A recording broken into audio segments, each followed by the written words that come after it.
আজকের আমাদের আলোচনার বিষয় নবম দশম শ্রেণীর বিজিএস পঞ্চম অধ্যায়ের বাংলাদেশের নদ নদী ও প্রাকৃতিক সম্পদ। এবং আজকের ক্লাসের মধ্যে এই অধ্যায় থেকে আমরা আলোচনা করব বাংলাদেশের নদ নদী ও পানি সম্পদ। এগুলোর মধ্যে বাংলাদেশের নদীগুলো পদ্মা, ব্রহ্মপুত্র এবং যমুনা, মেঘনা, কর্ণফুলী, তিস্তা নদী, কসুর নদী, সাঙ্গু, ফেনী, নাগ, মাতামুহুরী এবং এই নদীগুলোর সাথে নদ নদী ও জনবসতির পারস্পরিক সম্পর্ক, এই বিষয়গুলো নিয়ে আজকে আমাদের ক্লাসের আলোচনার বিষয়। আমরা জানি আমাদের এই দেশটি নদীমাতৃক বাংলাদেশ এবং এই নদীগুলো যেন বাংলাদেশের প্রাণ। এবং এই নদীগুলো হিমালয় পর্বতমালা থেকে অথবা ভারতের পাহাড়ি অঞ্চল থেকে উৎপত্তি হয়ে আঁকা বাঁকা পথে প্রবাহিত হয়ে বাংলাদেশে প্রবেশ করেছে এবং এই নদীগুলোর মাধ্যমে কিন্তু আমাদের এই বাংলাদেশের জীবনযাত্রার ক্ষেত্রে অনেক প্রভাব রয়েছে, এগুলো অতুলনীয় প্রভাব রয়েছে এই নদীগুলো। এবং এখানে দেখা যাচ্ছে যে আমাদের এখানে বর্তমানে বাংলাদেশে শত বড় নদ নদীর মধ্যে প্রায় 700 নদ নদী রয়েছে বাংলাদেশের মধ্যে। এবং এগুলোর আয়তন দেখা যাচ্ছে যে হলো 22,155 কিলোমিটার। 22,155 কিলোমিটার এই নদীগুলোর রয়েছে এবং এসব নদীগুলো হলো আমাদের সম্পদ। এবং আমাদের বাংলাদেশের যে প্রধান নদীগুলো রয়েছে এই নদীগুলোর মধ্যে আমরা দেখতে পাচ্ছি পদ্মা, ব্রহ্মপুত্র, যমুনা, মেঘনা, কর্ণফুলী, তিস্তা, কসুর, সাঙ্গু, ফেনী, নাগ, মাতামুহুরী প্রভৃতি এই নদীগুলো হলো বাংলাদেশের প্রধান নদীগুলোর মধ্যে দেখা যায়। এবং এখানে আজকের আলোচনার মধ্যে আমরা দেখব, প্রথমে আলোচনা করব এই নদীগুলোর মধ্যে পদ্মা সম্পর্কে আমরা আলোচনা করব। পদ্মা নদী ভারতের উত্তরবঙ্গে গঙ্গা এবং বাংলাদেশের পদ্মা নামে পরিচিত। এই পদ্মা নদী ভারতের উত্তরবঙ্গে গঙ্গা নামে পরিচিত, যেটা আবার আমাদের বাংলাদেশে পদ্মা নামে পরিচিত। এর উৎপত্তি স্থল হলো হিমালয়ের গাঙ্গোত্তরী হিমবাহ থেকে এর উৎপত্তি স্থল, এই পদ্মা নদীর উৎপত্তি স্থল। এবং উত্তর ভারতের কয়েকটি রাজ্য অতিক্রম করে গঙ্গা রাজশাহী জেলার দিয়ে পদ্মা নামে বাংলাদেশে প্রবেশ করেছে। এটি গোয়ালন্দের নিকট, এই পদ্মা নদীটি গোয়ালন্দের নিকট ব্রহ্মপুত্রের প্রধান ধারা যমুনার সঙ্গে মিলিত হয়েছে। চাঁদপুরে এসে এই নদী মেঘনার সঙ্গে আবার মিলিত হয়েছে। বরিশাল ও নোয়াখালী অতিক্রম করেছে, বঙ্গোপসাগরে পতিত হয়েছে। এই পদ্মা নদীটি মূলত গোয়ালন্দের নিকট ব্রহ্মপুত্রের নতুন ধারা, ব্রহ্মপুত্রের প্রধান ধারা যমুনার সাথে মিলিত হয়েছে। আবার চাঁদপুরের মধ্যে এটি মেঘনা নদীর সাথে মিলিত হয়ে বরিশাল, নোয়াখালী এর অতিক্রম করে বঙ্গোপসাগরে পতিত হয়েছে এই পদ্মা নদী। এবং এখানে বাংলাদেশের অন্যতম বৃহত্তম নদী হলো এই গঙ্গা পদ্মা। বিগত অঞ্চলের আয়তন, বাংলাদেশের অন্যতম বৃহত্তম নদী এই গঙ্গা পদ্মা বিদ্যুৎ অঞ্চলের আয়তন হলো 34,188 বর্গ কিলোমিটার। 34,188 বর্গ কিলোমিটার। এবং এখানে পশ্চিম থেকে পূর্বে নিম্ন গঙ্গায় অসংখ্য শাখা নদীর মধ্যে উল্লেখযোগ্য হচ্ছে ভাগীরথী, হুগলি, মাথাভাঙ্গা, ইসামতি, ভৈরব, কুমার, কপোতাক্ষ, নবগঙ্গা, চিত্রা, মধুমতি, আরিয়ালকা ইত্যাদি। এই নদীগুলো মূলত পদ্মা নদীর শাখা নদী। এই তাহলে পদ্মা সম্পর্কে আমরা এই বিষয়গুলো জানলাম। এবং এখানে এই ক্লাসের মধ্যে আমি যেগুলো আলোচনা করতেছি, আয়তন কত, দৈর্ঘ্য কত, আয়তন কত, এর শাখা নদীগুলো কি কি, এগুলো কিন্তু বহু নির্বাচনের ক্ষেত্রে অবশ্যই ভালো করে পড়তে হবে। এগুলোর নিচে দাগিয়ে রেখে, বইয়ের নিচে দাগিয়ে রেখে এগুলো বাসায় ভালো করে পড়তে হবে। বহু নির্বাচনের জন্য কিন্তু এগুলো কাজে লাগবে। এরপরে এখন আসে ব্রহ্মপুত্র এবং যমুনা নদী।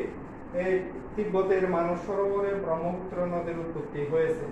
এই ব্রহ্মপুত্র নদীর উৎপত্তি হয়েছে তিব্বতের মানস সরোবর থেকে। এবং এখানে আসাম হয়ে এই নদীটি আসাম হয়ে বাংলাদেশের কুড়িগ্রাম জেলায় প্রবেশ করেছে। আসাম হয়ে বাংলাদেশের কুড়িগ্রাম জেলা দিয়ে প্রবেশ করেছে এই নদীটি। ব্রহ্মপুত্রের প্রধান ধারাতে এক সময়ে ময়মনসিংহের মধ্য দিয়ে প্রবাহিত হয়ে এক সময়ে ময়মনসিংহের মধ্য দিয়ে প্রবাহিত হয়ে উত্তর পশ্চিম দিক থেকে দক্ষিণ পূর্ব দিকে আড়াআড়িভাবে প্রবাহিত হতো। কিন্তু 1787 সালের দিকে এক ভূমিকম্পে ব্রহ্মপুত্রের তলদেশ কুপিত হওয়ার কারণেই কিন্তু এর পানি ধারণ ক্ষমতা বাইরে চলে যায়, এর পানি ধারণ ক্ষমতার বাইরে চলে যায় এবং নতুন স্রোতধারার একটি শাখা নদীর সৃষ্টি হয়। এই নতুন স্রোতধারাতেই যমুনা নামে পরিচিত। এটি দক্ষিণ গোয়ালন্দ পর্যন্ত যমুনা নদী বলে পরিচিত। আর যমুনার শাখা নদী দোলেশ্বরী এবং দোলেশ্বরীর শাখা নদী হলো বুড়িগঙ্গা। যমুনার আরো কয়েকটি শাখা নদী রয়েছে, যেগুলো হলো দরলা, তিস্তা এবং করতোয়া। দরলা, তিস্তা, করতোয়া। আত্রাই হলো যমুনার উপনদী। এবং ব্রহ্মপুত্রের দৈর্ঘ্য বলা হচ্ছে এখানে 2897 বর্গ কিলোমিটার, 97 কিলোমিটার, 2897 কিলোমিটার। এর অববাহিকার আয়তন 5,80,160 বর্গ কিলোমিটার, যার 44,030 বর্গ কিলোমিটার বাংলাদেশে অবস্থিত। এখানে আয়তন, ব্রহ্মপুত্র নদীর আয়তন বলা হচ্ছে 5,80,160 কিলোমিটার। এগুলোর মধ্যে বাংলাদেশে রয়েছে 44,030 বর্গ কিলোমিটার বাংলাদেশে অবস্থিত।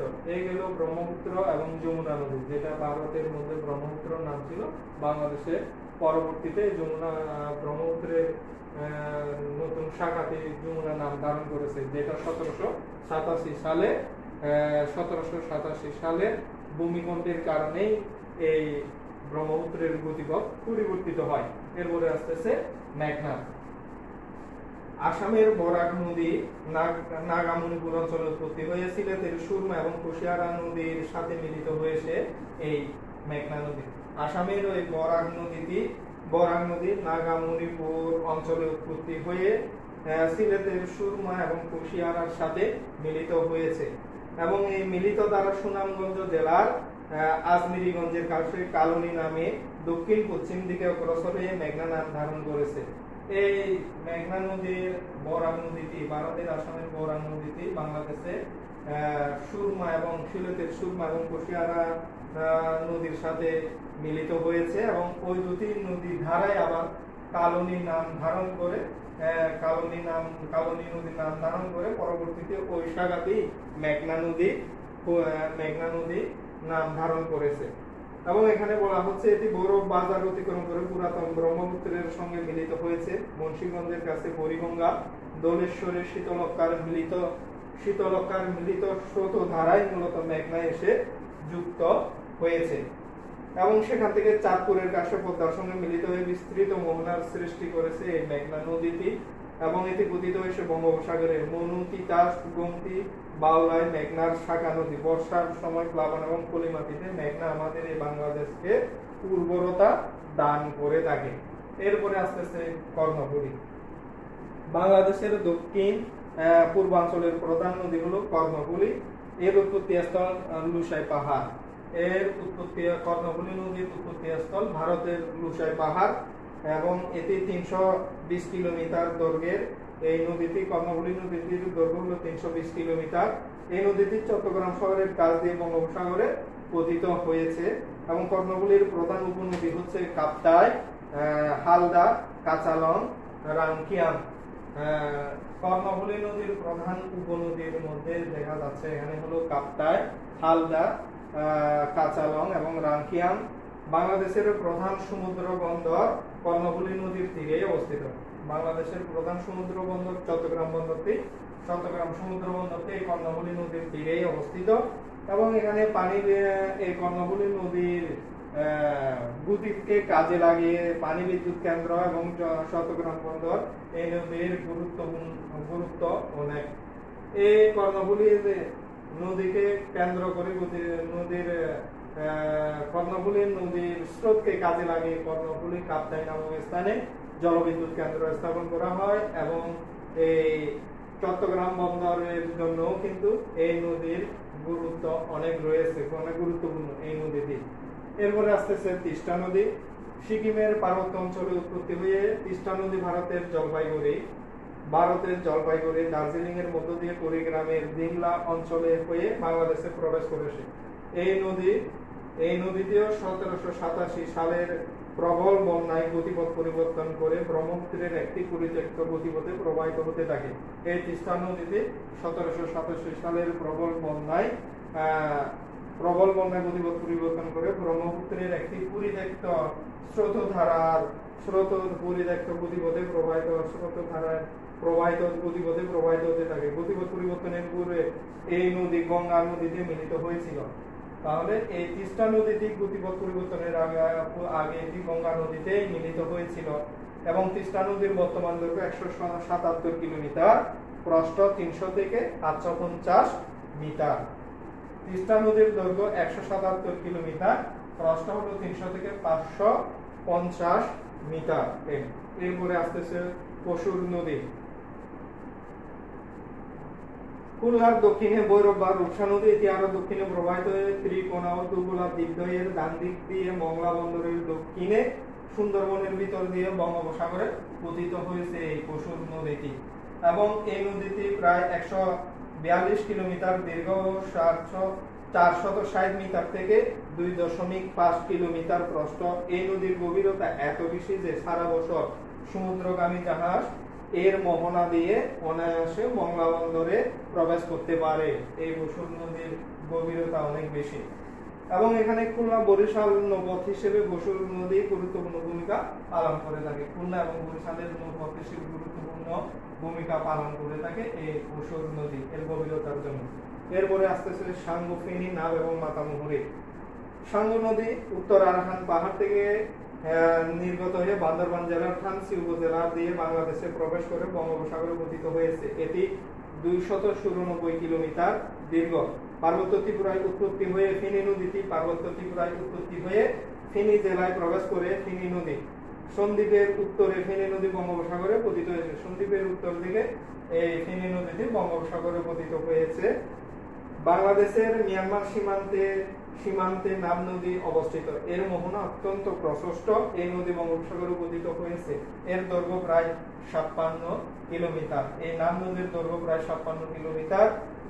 অন্যদিকে লামার মাইবার পর্বতে মাতামুহুরী নদীর উৎপত্তি হয়েছে। নদীটি কক্সবাজার জেলার চকরিয়ার পশ্চিম পাশ গেছে বঙ্গোপসাগরে পতিত হয়েছে। এর দৈর্ঘ্য প্রায় 120 কিলোমিটার। মাতামুহুরীর দৈর্ঘ্য প্রায় 120 কিলোমিটার। এই হলো আমাদের বাংলাদেশের প্রধান নদীগুলোর বর্ণনা এবং এই নদীগুলোর অনেক গুরুত্বপূর্ণ অর্থনৈতিক অনেক গুরুত্বপূর্ণ ভূমিকা পালন করে থাকে। এগুলো নদী সমূহের প্রভাব রয়েছে। সেচের পানি, শিল্প ব্যবহৃত পানি ও জলবিদ্যুৎ শক্তির উৎস এইসব নদী। তাছাড়া মাছের উৎস কিন্তু এইসব নদীগুলো, মিঠাপানির মাছের উৎস। এছাড়া আমাদের পরিবহন যোগাযোগের ক্ষেত্রে এই নদীগুলো অত্যন্ত গুরুত্বপূর্ণ ভূমিকা পালন করে থাকে। এছাড়া এই নদীর দুই কূলের তীরবর্তী অঞ্চলগুলো সমতল ভূমিগুলো উর্বর করে রাখে এবং গুলো থেকে প্রচুর পরিমাণে খাদ্যশস্য ফসল উৎপাদন করা হয়ে থাকে। এই কারণে এই নদীগুলোর অর্থনৈতিক গুরুত্ব অনেক রয়েছে আমাদের এই বাংলাদেশের ক্ষেত্রে। এখন দেখা যাক এই নদ নদী ও জনবসতির পারস্পরিক সম্পর্ক। এখানে বহু প্রাচীন কাল থেকেই মূলত নদ নদীর তীরে সমতল ভূমিতে মানুষের বসবাস শুরু হয় এবং এই নদীগুলো থেকে মানুষের প্রাত্যহিক ব্যবহার্য পানীয় পেয়ে থাকে মানুষগুলো বা মানব সভ্যতাগুলো।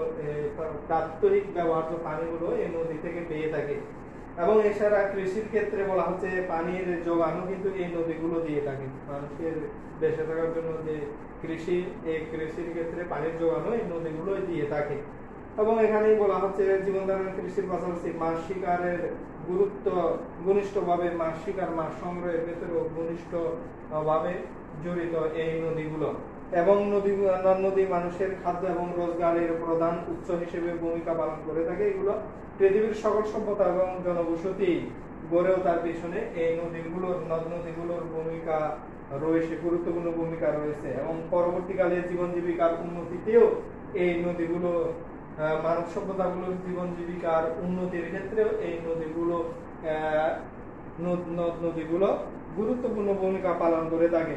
পানির কারণে মানুষ মূলত নদীর কাছাকাছি বসতি স্থাপন করে থাকে এবং জীবিকা নির্বাহের উৎসের সন্ধান করে থাকে।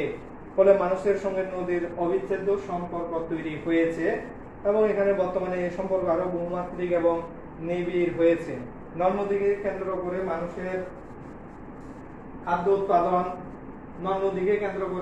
খাদ্য উৎপাদন, মাছ শিকার, পণ্য পরিবহন, ব্যবসা বাণিজ্য ইত্যাদি গড়ে তোলার মাধ্যমে স্থায়ী বসতি হিসেবে গ্রাম এবং শহরের বিকাশ ঘটেছে।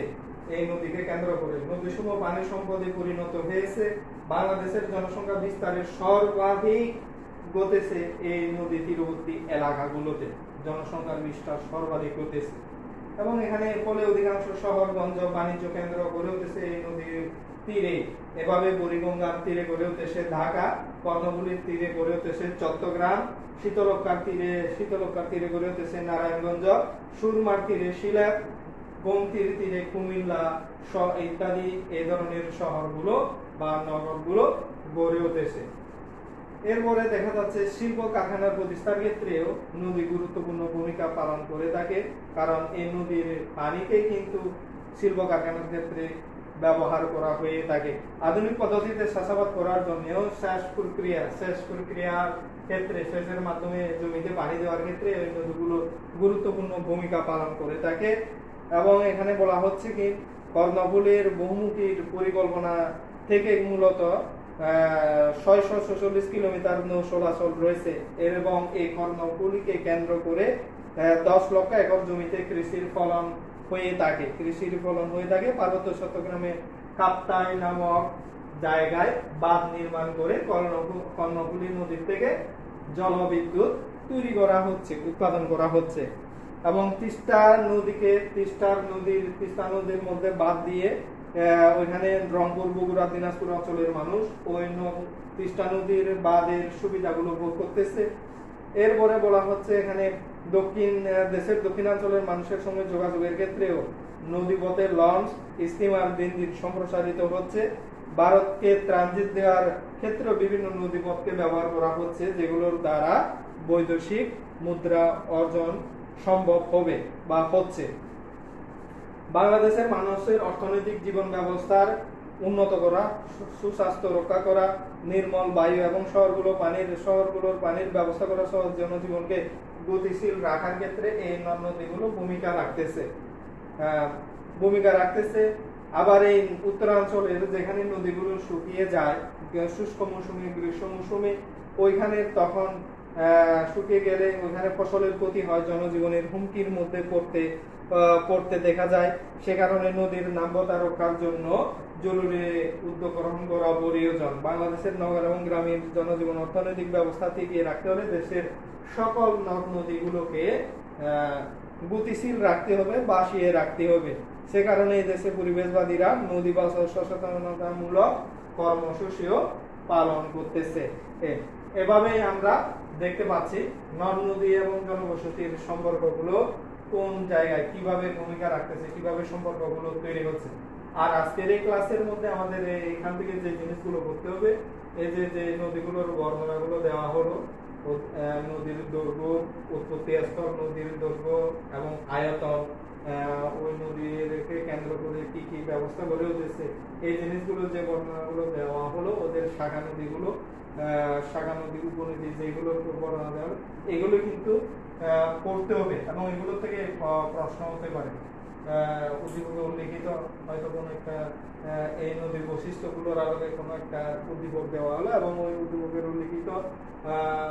উল্লেখিত বিষয়টি পাঠ্য বইয়ের আলোকে ব্যাখ্যা করো, বর্ণনা করো, বিশ্লেষণ করো, এগুলো হতে পারে। বা এই নদীগুলোর অর্থনৈতিক গুরুত্ব বা নদ নদীগুলোর সাথে জনবসতির সম্পর্ক কেমন ব্যাখ্যা করো, বিশ্লেষণ করো, এই ধরনের করে প্রশ্নগুলো হতে পারে। এ কারণে এই প্রশ্নগুলোর আলোকেই কিন্তু তোমাদেরকে এখান থেকে এই বিষয়গুলো পড়তে হবে সম্পূর্ণ ভালো করে। এই নদীগুলোর থেকে কিন্তু প্রশ্ন প্রায় থাকে।